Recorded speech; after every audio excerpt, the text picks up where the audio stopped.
especialmente capítulo 3, carta do apóstolo Paulo aos Romanos, capítulo 3. Nós leremos o verso 27 até o fim. Romanos capítulo 3, verso 27 até o fim. Onde, pois, a jactância foi de todo excluída. Por que lei? Das obras? Não, pelo contrário, pela lei da fé. Concluímos, pois, que o homem é justificado pela fé, independentemente das obras da lei. É porventura Deus somente dos judeus? Não é também dos gentios? Sim, também dos gentios. Visto que Deus é um só, o qual justificará por fé o circunciso e, mediante a fé, o incircunciso. Anulamos, pois, a lei pela fé? Não, de maneira nenhuma. Antes, confirmamos a lei. Amém. Vamos mais uma vez à presença de Deus em oração, irmãos. Senhor, nós te damos graças, porque nós temos da parte do Senhor a revelação, a tua voz que nos ensina, que nos mostra o teu caminho. E como devemos, ó Deus, certamente nos assegurar dessa realidade de que no meio, na maneira, no modo que o Senhor estabeleceu para a nossa salvação, não há espaço para jactância, para arrogância, para soberba, para presunção. Porque, Deus, tudo vem de Ti. E sem Ti, de fato, nada podemos fazer. Toda a glória, então, pertence a Ti.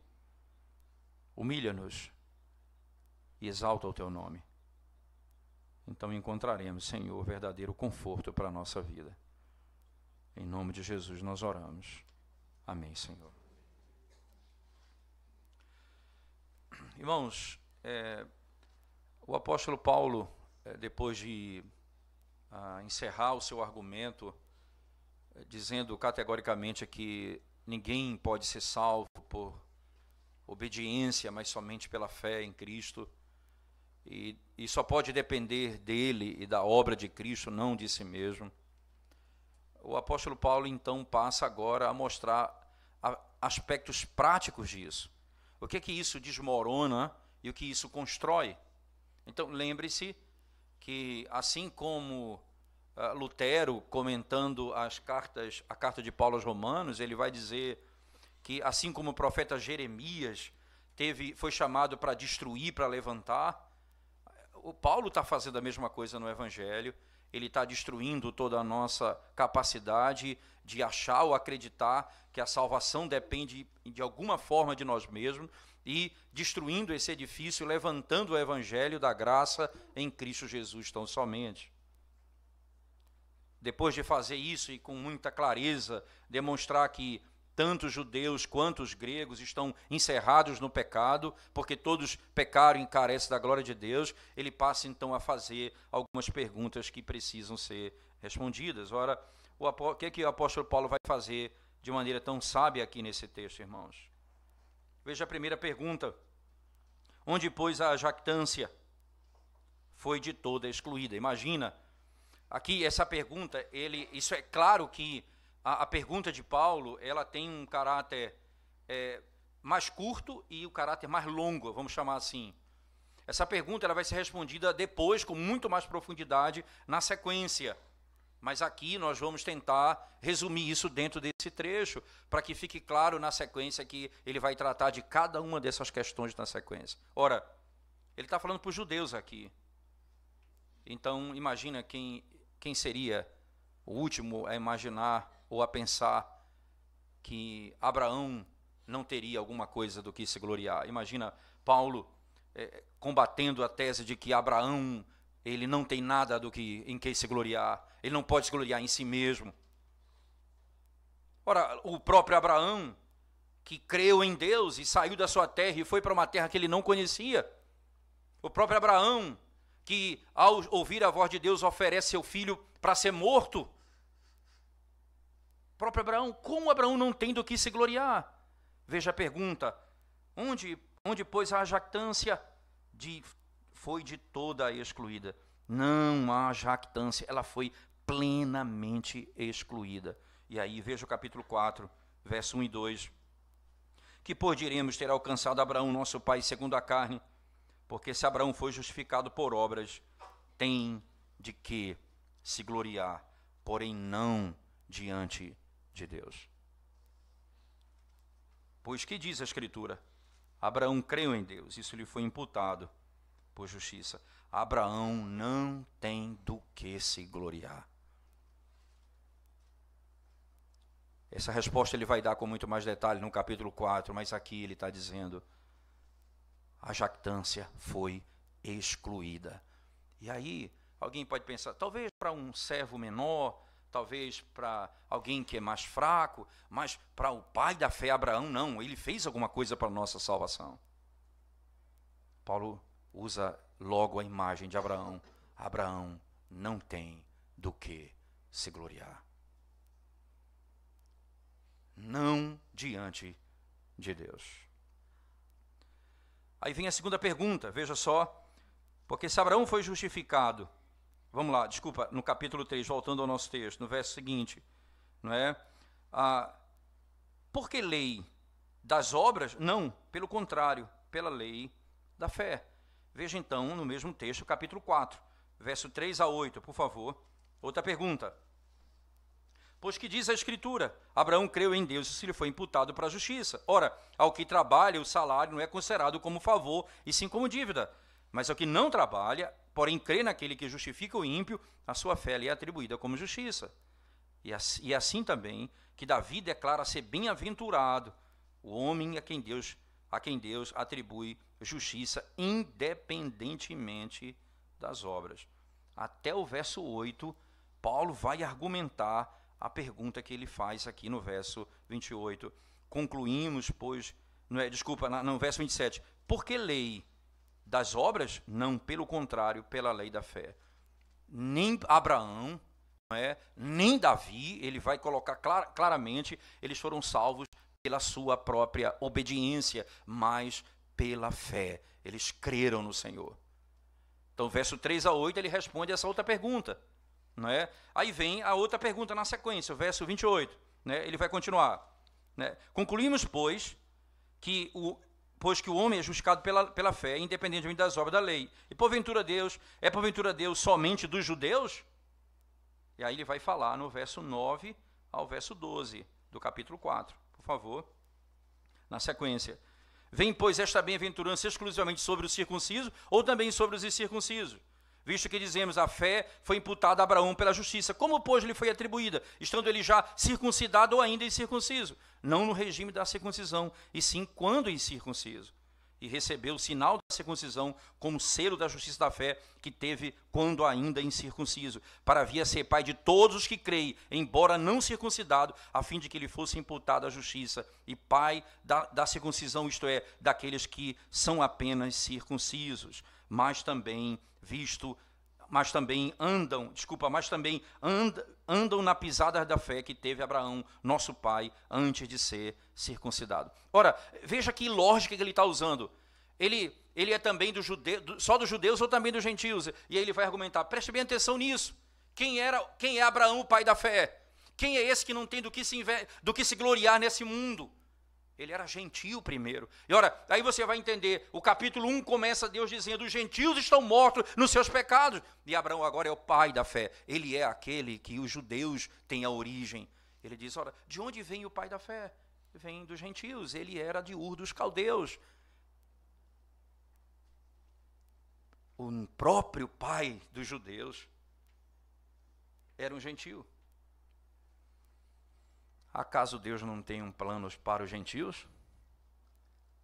Se o próprio Abraão foi salvo dentre os gentios. Sim, Deus salva os judeus e os gentios. Categoricamente, essa é a linguagem que vai ser usada. E na sequência do texto, por favor, volte comigo lá para o capítulo 3 de Romanos.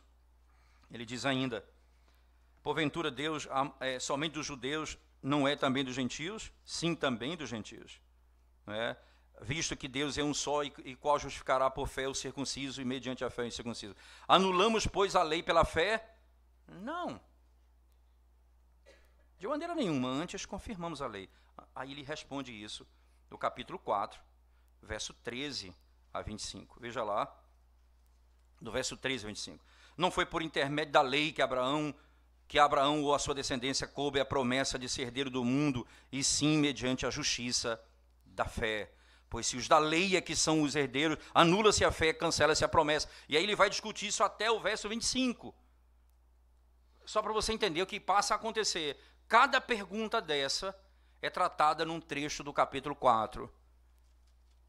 Capítulo 4, verso 1 e 2. Capítulo 4, verso 3 a 8. Capítulo 4, verso 9 a 12. E capítulo 4, verso 13 a 25.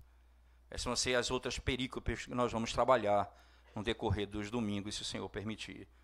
Mas vem a pergunta exatamente aqui que nós queremos nos deter apenas na resposta curta. A exposição é isso. Nós vamos ter a resposta curta e a resposta longa. A longa, não é? Ela vai ser tratada no decorrer do capítulo 4. Mas não espere um sermão curto. A resposta é curta, mas não espere um sermão curto. Eu sei que vocês talvez se alegraram com isso, mas não vai acontecer. Não, veja bem. As respostas são bem objetivas e a resposta é clara no verso. Volte comigo, por favor, capítulo 3, quando Paulo faz as perguntas a partir do verso 27. Onde, pois, a jactância foi de toda excluída. A jactância foi de toda excluída. Ora, preste bem atenção aqui na sequência do texto, irmãos, que nós vamos lidar com esse conceito de jactância como posto no texto. Jactância, entenda, ter do que se gloriar, é o que vai falar no capítulo 4. Abraão não tem do que se gloriar, isto é, gloriar-se é ensoberbecer-se, é você ter a ideia de que a salvação depende de alguma forma de você mesmo. Então Paulo vai lidar com a explicação do Evangelho, com essas lições que começam com essa questão. A jactância, a soberba, foi de toda excluída. De onde vem a palavra, e o que significa a palavra jactância aqui no texto, ou soberba, como nós podemos assim dar o sinônimo da palavra? De onde vem esse conceito? Ela vem do campo de batalha. É interessante, esse termo é usado no campo de batalha. Um soldado, por exemplo, ele poderia ter a confiança ou numa batalha contra seu inimigo, quando o capitão chegava e dava palavras de ordem, né? E dizia palavras como: nós somos maiores do que eles, nós podemos vencê-los, nós temos força para destruí-los, eu sou melhor do que eles. A nossa estratégia, então, imagina, não é, um time que vai para uma final e o técnico vai dar uma palavra a eles você imagina, vai dar uma palavra a eles de ânimo ou de encorajamento. Ele vai dizer: nós somos humildes, é porque nós somos mais fracos, nós não, sabe, eles são mais fortes do que nós precisamos ser humildes, nós somos superiores a eles, nós temos mais força do que eles. Eles vão buscar encorajamento neles mesmos. Eles vão buscar força dentro deles mesmos. E nós vamos partir para a guerra, porque somos maiores do que eles. Interessante. Você sabe que essas foram as palavras de Golias. Abra sua Bíblia lá em 1 Samuel, capítulo 17. Primeiro livro de Samuel, capítulo 17. Veja as palavras, verso 8 a 11.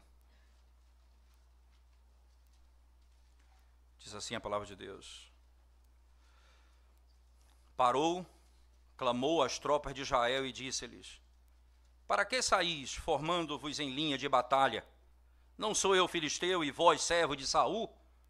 Escolhei dentre vós um homem que desça contra mim. Se ele puder pelejar comigo e me ferir, seremos vossos servos. Porém, se eu o vencer e o ferir, então sereis nossos servos e nos servireis.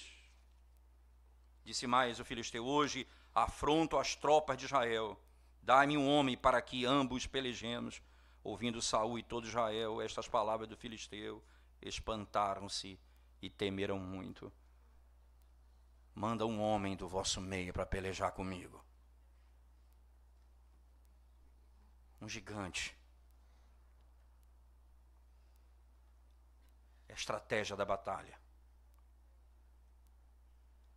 Vocês são mais fracos do que eu. Vocês vão perder a batalha. Naquilo que você se vangloria, exatamente onde você coloca a sua confiança. Naquilo que você se vangloria, é exatamente onde você coloca a sua confiança. É o que você diz, por exemplo, eu sou alguém porque eu tenho isto. Eu sou alguém porque a minha linhagem é essa. Quem é você para falar assim comigo? Porque eu tenho um nome. Aquilo que nós nos orgulhamos é o que nós confiamos. Seja nacionalidade, seja poder, seja nome, sobrenome, seja riqueza. Em quem eu confio? No Evangelho, a soberba é excluída. Paulo disse, judeu e gentio estão todos encerrados no pecado. Não há um sequer que busque a Deus. Não há um que faça o bem. Não há ninguém. Estão todos igualmente perdidos. Se alguém tem do que se gloriar, esse seria o apóstolo Paulo. Veja as palavras dele na carta aos Filipenses, no capítulo 3. Preste atenção na linguagem paulina, por favor. Filipenses capítulo 3, irmãos, versos 5 a 11. Filipenses capítulo 3, versos 5 a 11. Diz assim um texto. Circuncidado ao 8º dia, ele falando dele mesmo, da linhagem de Israel, da tribo de Benjamim, hebreu de hebreus, quanto à lei, fariseu, quanto ao zelo, perseguidor da igreja, quanto à justiça que há na lei, irrepreensível. Aí vem o verso 7. Mas o que para mim era lucro, isto eu considerei perda por causa de Cristo. Sim, deveras considero tudo como perda por causa da sublimidade do conhecimento de Cristo Jesus, meu Senhor, por amor do qual perdi todas as coisas e as considero como refúgio para ganhar a Cristo e ser achado nele, não tendo justiça própria que procede da lei, senão a que é mediante a fé em Cristo, a justiça que procede de Deus, baseada na fé, para o conhecer e o poder da sua ressurreição e a comunhão dos seus sofrimentos, conformando-me com ele na sua morte, para, de algum modo, alcançar a ressurreição dentre os mortos. Zelo, perseguidor da igreja, quanto à sua raça, era um judeu, era da linhagem de Benjamim. A lista inclui pedigree de família, contexto histórico de Israel, o seu padrão educacional, a sua moralidade, a sua religiosidade. Ele chama tudo isso para dizer, era nisso que eu me gloriava. E era essa a minha confiança. Mas no Evangelho, a soberba, a jactância é toda excluída. Nada sobra para o homem. Como no verso 8 ele diz, no capítulo 3 de Filipenses, ele diz essa palavra: deveras considero tudo como perda. Essa palavra é fantástica. Eu considero como perda. Eu não tenho confiança nelas. Eu não me glorio mais nelas. Eu não preciso mais dessas coisas. Essas coisas não me ajudam jamais.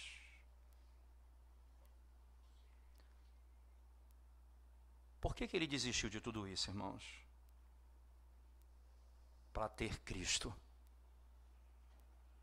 Você não pode ter Cristo e essas coisas. Eu considerei tudo como perda por causa de Cristo. Que não há espaço para Cristo e mais alguma coisa. Você não pode fazer as duas coisas, irmãos. Você não pode se orgulhar nisso tudo. Isso é importante porque você imagina a expressão do apóstolo Paulo: o Evangelho exclui completamente a soberba. Isso não é uma tese de Romanos, é uma tese de todas as cartas de Paulo, mas vamos pegar duas apenas para mostrar isso. Primeira carta de Paulo aos Coríntios, por favor. Nós já vimos em Filipenses, né? Vamos pegar mais duas, por favor. Primeira carta de Paulo aos Coríntios, capítulo 1. Palavras do apóstolo Paulo. Capítulo 1, a partir do verso 18 especificamente. Não vamos ler todo o texto, mas ele diz assim, veja, a partir do versículo 22. Porque tanto os judeus pedem sinais como os gregos buscam sabedoria, mas nós pregamos a Cristo crucificado, escândalo para os judeus e loucura para os gentios. Mas para os que foram chamados, tanto judeus como gregos, pregamos a Cristo, poder de Deus e sabedoria de Deus. Porque a loucura de Deus é mais sábia do que os homens, e a fraqueza de Deus é mais forte do que os homens. Irmãos, reparai, pois, na vossa vocação. Visto que não foram chamados muitos sábios, segundo a carne, nem muitos poderosos, nem muitos de nobre nascimento. Pelo contrário, Deus escolheu as coisas loucas do mundo para envergonhar os sábios, e escolheu as fracas do mundo para envergonhar as fortes. E Deus escolheu as coisas humildes do mundo, e as desprezadas, e aquelas que não são, para reduzir a nada as que são, a fim de que ninguém se vanglorie na presença de Deus. Ninguém se vanglorie na presença de Deus. E aí vem o verso 30. Mas vós sois dele em Cristo Jesus. É nele que nós nos gloriamos, o qual se tornou da parte de Deus sabedoria, justiça, santificação e redenção, para que, como está escrito, aquele que se gloria, glorie-se no Senhor. Como Golias vai para a guerra confiando na sua força e no seu poder, Davi vai para a guerra dizendo que ele confia no Senhor. A batalha pertence ao Senhor. Como Golias ruiu do alto da sua soberba, cairá também todo aquele que confia em si mesmo. Nada sobrará diante do Evangelho. O que ainda está de pé na sua vida, que se coloca em paridade com o Evangelho de Cristo? O que ainda permanece de pé na sua vida?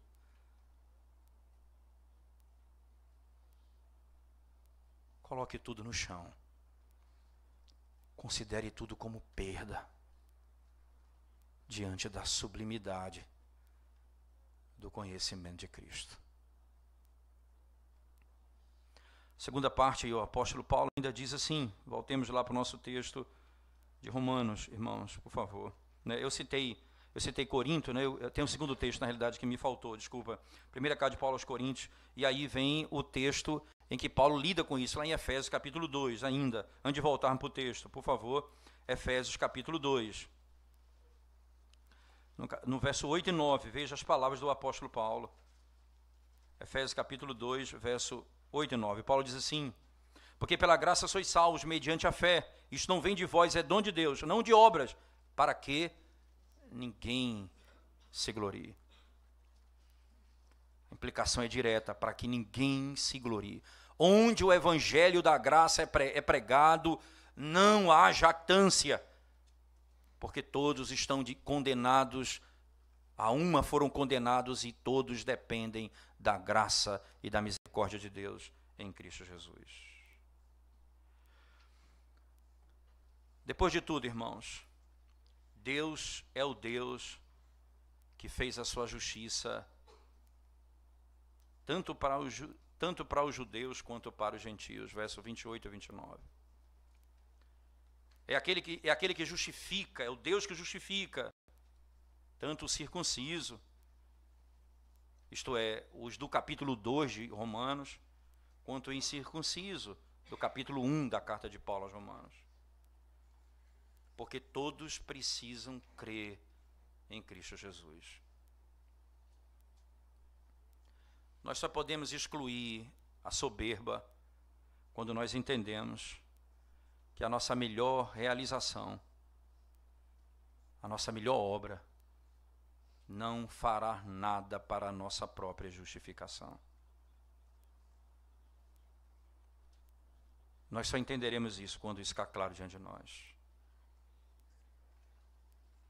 Se ainda sobrar alguma coisa, você pensar, ainda tem uma família, um nome,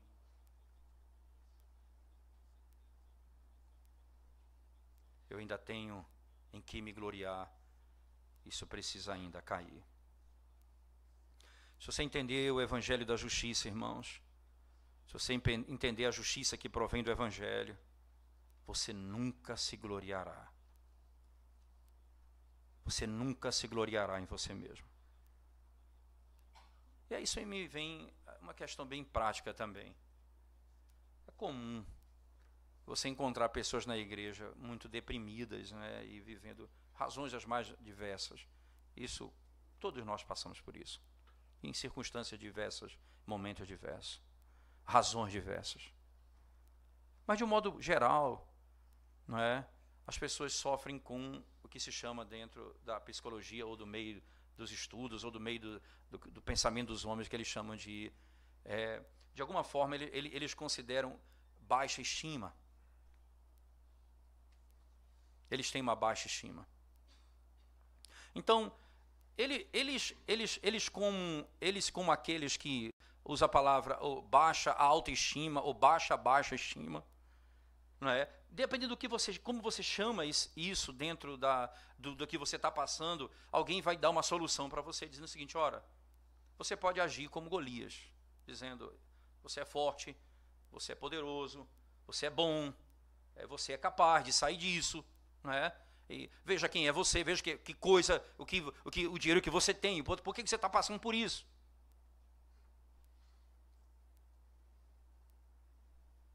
E só uma maneira do homem encontrar saída para esse tipo de problema. Porque na realidade ele precisa mesmo não confiar mais em si. O que o evangelho vai fazer com o homem é isso. Você não pode mais confiar em você mesmo.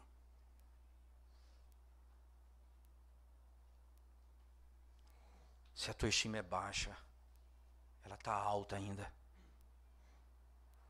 Ela precisa ser destruída para que você seja levantado com aquele que ressuscitou ao terceiro dia. Para que a tua alegria seja a obra de Cristo. Para que o teu prazer seja o que Ele fez por ti. Para que o teu socorro seja a vitória dele sobre a morte, o diabo e o pecado. Não há espaço para a soberba. O Evangelho precisa nos humilhar. O Evangelho precisa nos humilhar para que a nossa confiança seja colocada somente em Cristo. Na sequência do texto, por favor, voltemos lá, irmãos, para o texto de Romanos, mais uma vez. O apóstolo Paulo, deixa eu só abrir aqui mais uma vez. O apóstolo Paulo diz assim, Romanos capítulo 3, só um minuto, por favor. Diz assim o apóstolo Paulo, no versículo 28, especificamente. Concluímos, pois, que o homem é justificado pela fé, independentemente das obras da lei. É porventura Deus somente dos judeus? Não é também dos gentios? Sim, também dos gentios, visto que Deus é um só, o qual justificará por fé o circunciso e mediante a fé o incircunciso. Cristo crucificado é aquele único que é a nossa redenção. Eu me glorio na cruz de Cristo, somente nele. Tanto o judeu quanto o gentio. Em que exatamente você se gloria? Tanto um quanto o outro se gloria em Cristo. Eles são salvos somente e somente por Cristo, pela obra dele, não por sua própria obra. Eles não têm crédito algum por se colocar em pé diante de Deus, por ter bênçãos da parte de Deus. A soberba, a confiança deles é tirada deles e colocada em Cristo. E lembre-se disso. Aquele que você, aonde você se gloria, lá está a sua confiança. Agora, a nossa confiança precisa estar em Cristo. Se eu digo a minha confiança só está no Evangelho de Cristo, logo eu digo que eu me glorio apenas em Cristo. O que exatamente, irmãos, eu preciso dizer no final das contas? Eu preciso dizer, eu tenho Cristo. Significa dizer que a morte de Cristo, para mim, é exatamente quando Deus olhou para mim e Ele viu o seu Filho ali morto nos seus delitos e pecados. E Ele envia o seu Filho para morrer pelos meus pecados.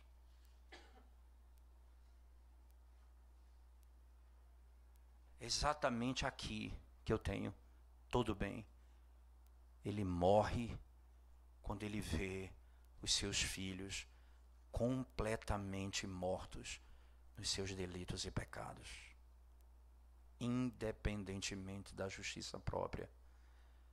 E Cristo então vem, morre e ressuscita por eles. Que outro bem eu tenho nos céus além de ti? Qual outra glória que eu tenho na terra, senão a ti mesmo? Tu és a minha porção. Eu poderia dizer, eu tenho Cristo.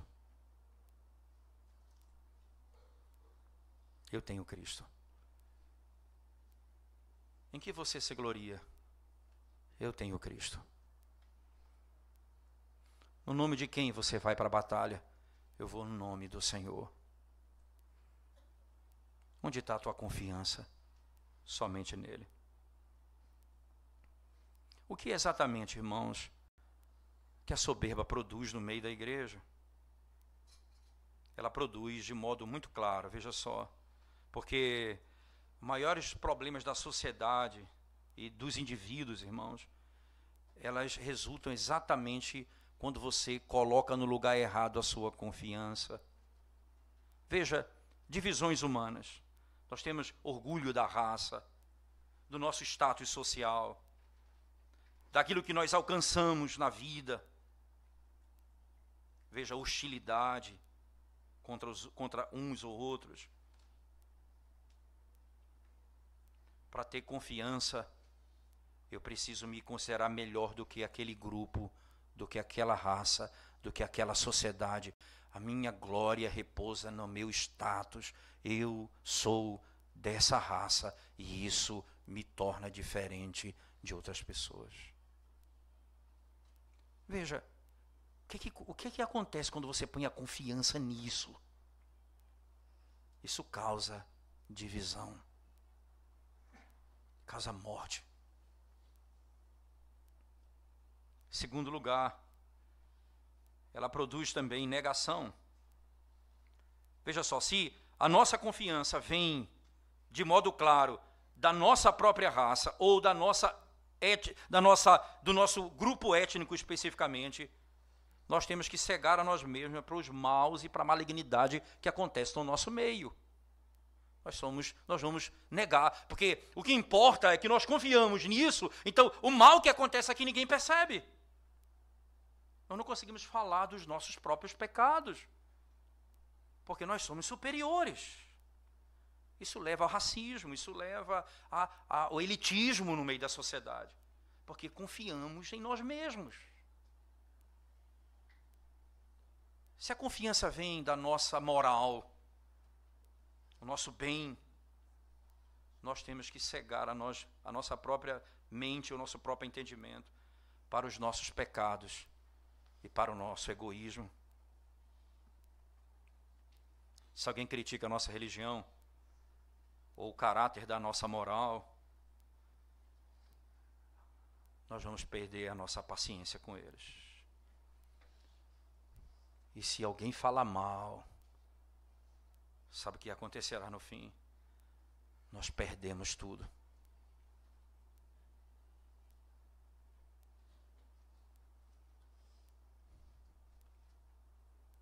As pessoas tendem a então encontrar confiança naquilo que elas de fato se orgulham. Qual é o nosso orgulho?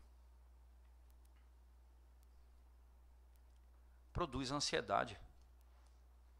Porque aquilo que nós confiamos, quando é ameaçado, nós perdemos a esperança.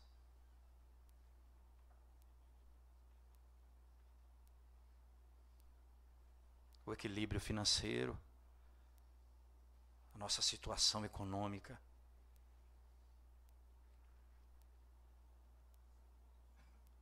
o mal que acontece no meio da família, acabou a minha esperança, porque era nisso que estava a minha confiança. O Evangelho diz assim: não há judeu, não há gentio, todos são um em Cristo. Porque quando a confiança é colocada somente em Cristo, no fim dos tempos haverá isso. Todo povo de toda raça, língua, povo e nação, todos os que confiaram somente em Cristo estarão diante do trono, exaltando ao Senhor por toda a eternidade.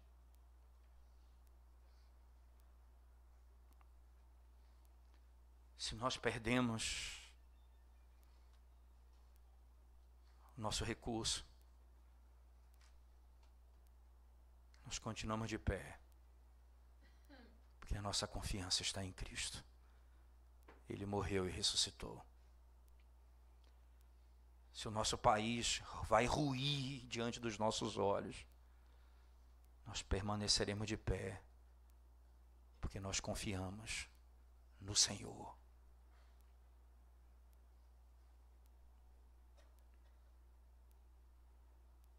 A distinção, a divisão, a negação, a ansiedade, a angústia é fruto de uma falsa confiança no mundo, não no Evangelho de Cristo.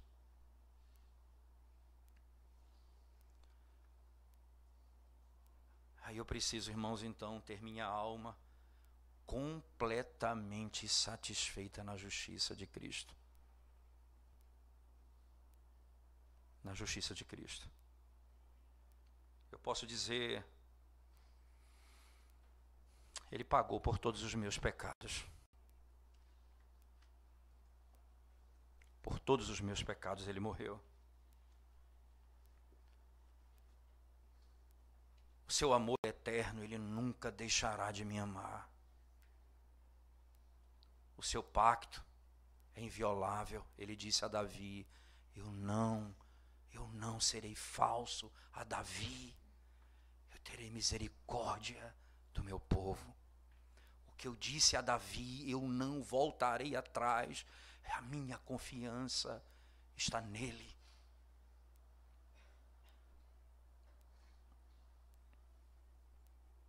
Ninguém poderá ser salvo pela obediência da lei, somente pela fé. Esse é o status da mudança.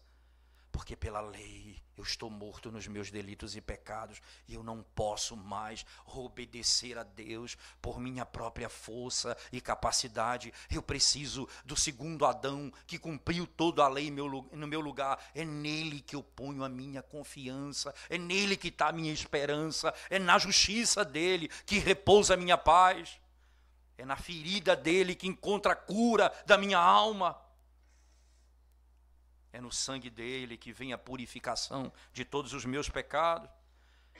É na obra dele que vem a liberdade da minha consciência.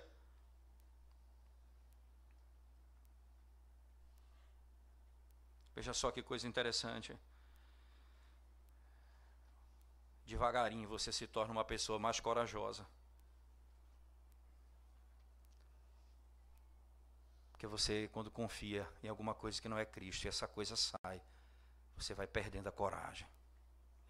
Você se fecha num quarto. Você apaga a luz. Você tem medo.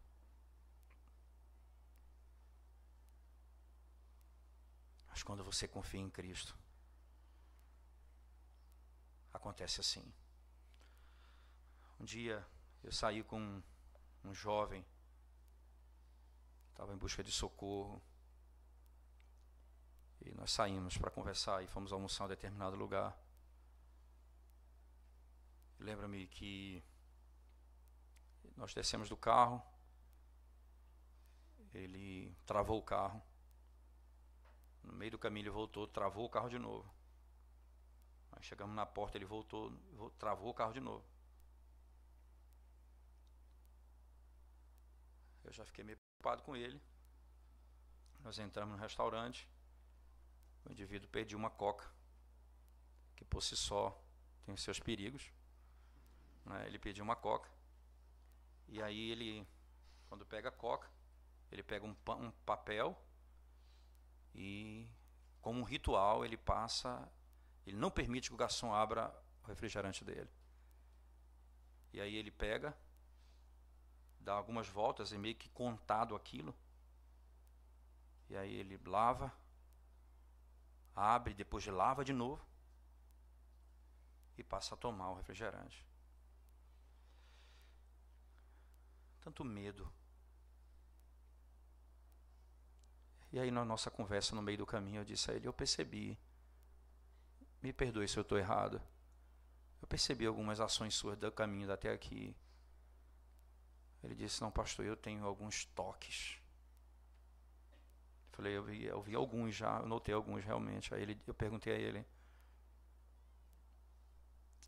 por que você volta para travar o carro 3 vezes? Se alguém roubar o seu carro, você perde o quê? A sua vida? A sua alma? E se alguém roubar o seu carro? Aí disse, você tem medo de ser contaminado por uma bactéria e morrer? E se você morrer? Em quem você confia? O Evangelho de Cristo começou a ser pregado ali. Eu lembro aqui numa conversa posterior, a esposa disse, pastor, ele tem estado bem melhor. Devagarinho o medo vai saindo, porque a morte já não nos causa pavor. Uma vez que Cristo morreu por nós, e Ele é a nossa justiça, Ele é a nossa redenção, Ele é a nossa salvação. Em quem você confia? É uma nova liberdade, irmãos. aquele que não poupou seu filho, acaso não nos dará graciosamente todas as coisas, diz o apóstolo Paulo na sequência de Romanos. Se ele não poupou seu filho, você percebe que a verdadeira liberdade começa a surgir quando você começa a perder a confiança em você mesmo.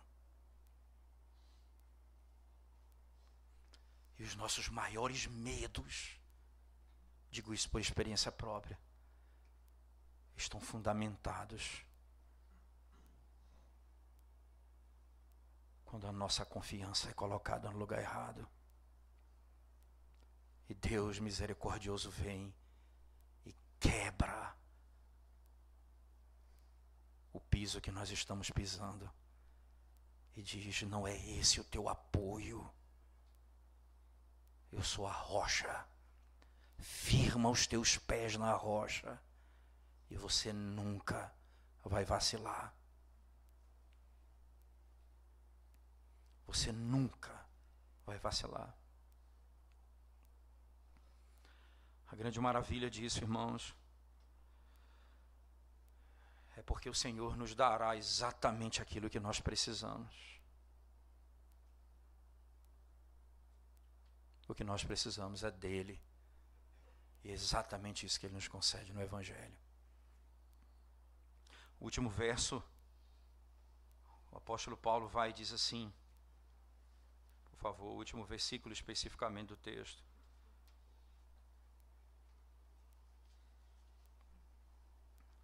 Paulo pergunta sobre a lei. Então, nós não somos salvos pela lei, mas pela graça, isto é, nós confiamos somente em Cristo. Veja, é excluída a soberba, porque nós não somos salvos mais nós somos salvos pela obediência, nós somos salvos pela obediência de Cristo, e nós temos de crer nele tão somente. Então, os últimos versos, especificamente, o verso 31, ele diz: anulamos, pois, a lei pela fé? Não, de maneira nenhuma, antes confirmamos a lei. O que Paulo está dizendo? E aqui é um ponto importante que vai ser tratado lá na frente no capítulo 4. A lei foi abolida, que não tem mais papel a lei para nós. De jeito nenhum, irmãos. Pelo contrário, nós confirmamos a lei. Era essa a exigência da lei, que viesse um que fosse perfeito e cumprisse toda a lei, e no lugar daqueles que Deus amou antes da fundação do mundo, fosse aquele que morresse pelo pecado deles e ressuscitasse para a justificação deles, e nele, somente nele, nós colocássemos a nossa confiança e esperança. Mas ainda, você vai perceber que a lei, no capítulo 8 da carta de Paulo aos Romanos, verso 1 a 4, veja, por favor, como a lei é tratada lá na frente, um pouco mais de profundidade, isso vai ser tratado lá na frente. Veja o texto. Agora, pois, já nenhuma condenação há para os que estão em Cristo Jesus. Perceba, os que estão em Cristo já não há mais condenação nenhuma, porque a lei do Espírito da vida em Cristo Jesus te livrou da lei do pecado e da morte. Porquanto que for impossível a lei no que estava enferma pela carne. Lembre disso. Não porque a lei era ruim, mas por causa do nosso pecado. Ela não podia fazer. Isso fez Deus enviando o seu próprio Filho, em semelhança de carne pecaminosa, no tocante ao pecado, e com efeito condenou Deus na carne o pecado, a fim de que o preceito da lei se cumprisse em quem? Em nós. Que coisa extraordinária. Cristo, que cumpre toda a lei, cumpre em nosso lugar, para a satisfação da justiça de Deus. A lei é imputada a nós, a obediência dele é imputada a nós. Como um teólogo certa vez disse, quando estamos em Cristo verdadeiramente, nós não recebemos as leis das mãos de Moisés, recebemos as leis das mãos de Cristo, que verdadeiramente cumpriu toda em nosso lugar, satisfez toda a justiça de Deus, e agora nós teremos prazer em fazer aquilo que Ele mesmo ordena na sua palavra. A lei é estabelecida porque Cristo a cumpriu perfeitamente e levou sobre si a penalidade que ela requeria. E os crentes, irmãos, somente os crentes começam a verdadeiramente guardá-la e obedecê-la. Ninguém fará verdadeiramente, porque todo o que faz sem Cristo se orgulhará de si mesmo. Os que obedecem em Cristo glorificam Cristo, porque cumpriu a lei em seu lugar. Somente os crentes guardarão a lei verdadeiramente, porque dependem somente de Cristo, e nem na obediência da lei eles se orgulham, porque em Cristo está toda a obra da obediência. Qual exatamente a sua maior dificuldade numa verdade como essa que nós acabamos de ouvir? Em que e onde o seu coração de alguma forma busca descanso para ter paz nesses dias? Pergunta que parece tão simples, mas que tem levado tantas pessoas à destruição. Onde está a tua confiança?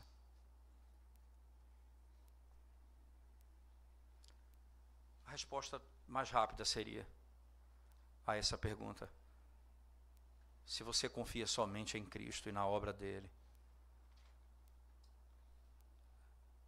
você tem a plena satisfação da sua salvação.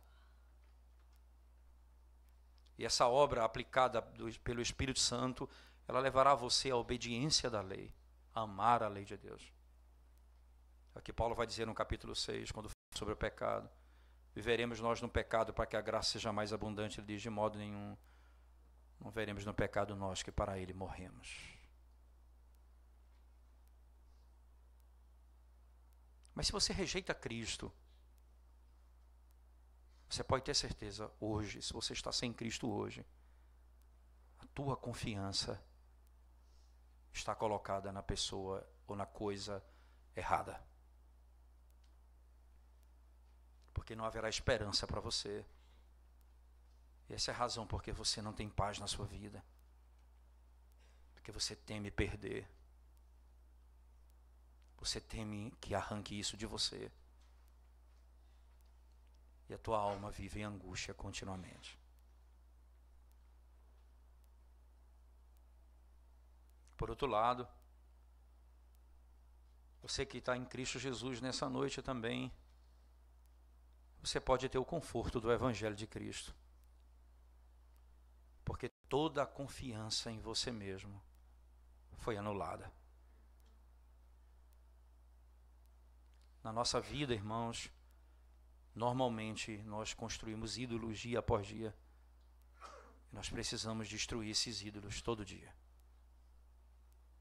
Alguém quer tomar o lugar de Deus, alguém quer tomar o lugar do Evangelho. A nossa confiança começa a ser colocada em coisas erradas.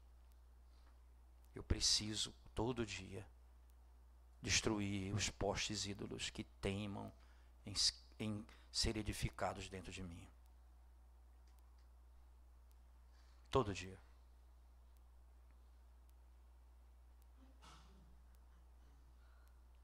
Porque não sobra nada.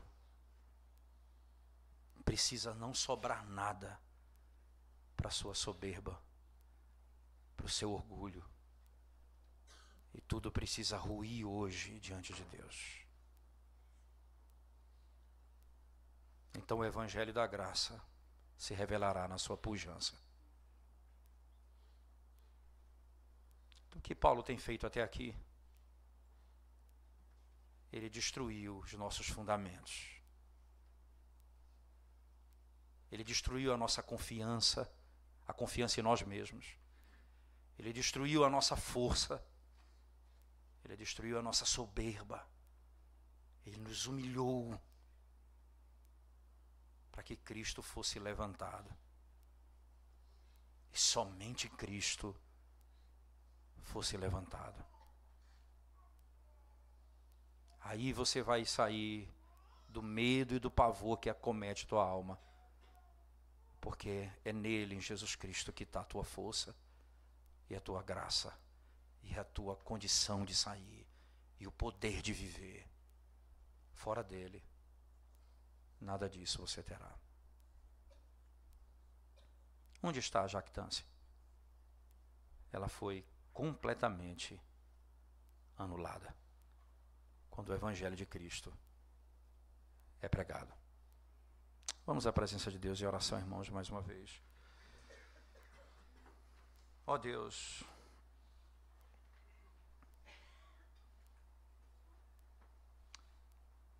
há muitos temores, existem muitos temores no nosso coração.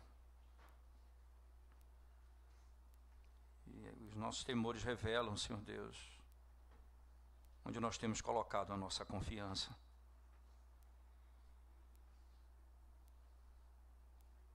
Nós tememos perder as pessoas, nós tememos perder o nosso emprego, nós tememos perder os nossos amigos, nós tememos perder a nossa condição, nós tememos perder o nosso relacionamento.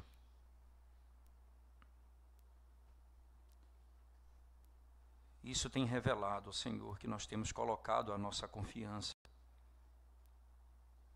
nessas coisas, porque elas são capazes de tirar a nossa alegria.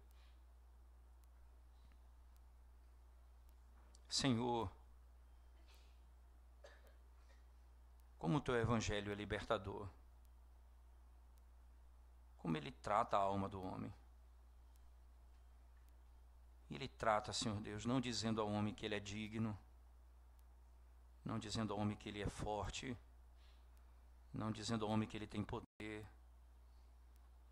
mas dizendo ao homem que ele está morto, dizendo ao homem que ele não tem esperança nele mesmo, dizendo ao homem que ele não tem força em si mesmo.